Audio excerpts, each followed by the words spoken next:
ధనుస్సు రాశి వాళ్లకు ఈ వారం ప్రయాణాలు కలిసి వస్తాయి. ఉన్నతపరమైనటువంటి విద్యా అంశాల్లో గతం కంటే మెరుగైనటువంటి ఫలితాలు సాధించుకుంటారు. ఆధ్యాత్మిక సాధనా శక్తిని పెంచుకోగలుగుతారు. ఉపాసనా బలం ద్వారా ఉత్తమమైనటువంటి ఫలితాలు కూడా మీరు ఊహించేటటువంటి అవకాశాలు ఈ వారం ఉండబోతున్నాయి. దూర ప్రాంతాల నుండి కొన్ని కీలకమైన ముఖ్యమైనటువంటి సమాచారాలు మీకు తెలుస్తూ ఉంటాయి. ఉద్యోగం కోసం ప్రయత్నం చేసే పలు రకాల ఆశావహులు ఎవరైతే ఉంటారో వారికి ఈ వారం అనుకూలమైనటువంటి స్పందన ఎదురవుతూ ఉంటుంది. ఉపాధి ఉద్యోగ అవకాశాలను అందిపుచ్చుకోగలుగుతారు. ఈ వారం ఆర్థికపరమైనటువంటి అంశాల్లో కొన్ని రకాల ఖర్చులు ఉన్నప్పటికీ వాటిని మీరు నియంత్రించుకోగలుగుతారు. సామాజిక పరమైనటువంటి అనుబంధాలు బలపడుతూ ఉంటాయి.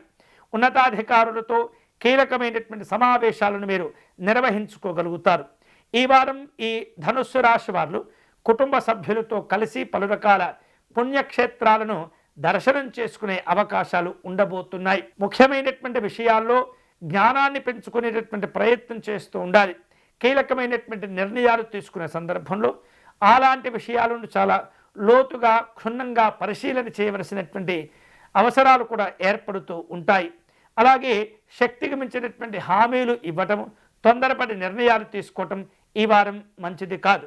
ధనుస్సు రాశి వారు ఈ వారం ఉత్తమమైనటువంటి ఫలితాలను పొందేటటువంటి క్రమంలో దత్తాత్రేయ స్వామి వారిని పూజించడము, దక్షిణామూర్తి స్వామి వారికి పూజించడం అనేది చాలా మంచిది. దక్షిణామూర్తి స్వామి వారిని, దత్తాత్రేయ స్వామి వారిని ఇద్దరిలో ఒకరిని ఎవరైనా మీకు వీలుంటే కనుక గన్నేరు పుష్పాలను సేకరించి వారికి అర్చన నిర్వహించండి.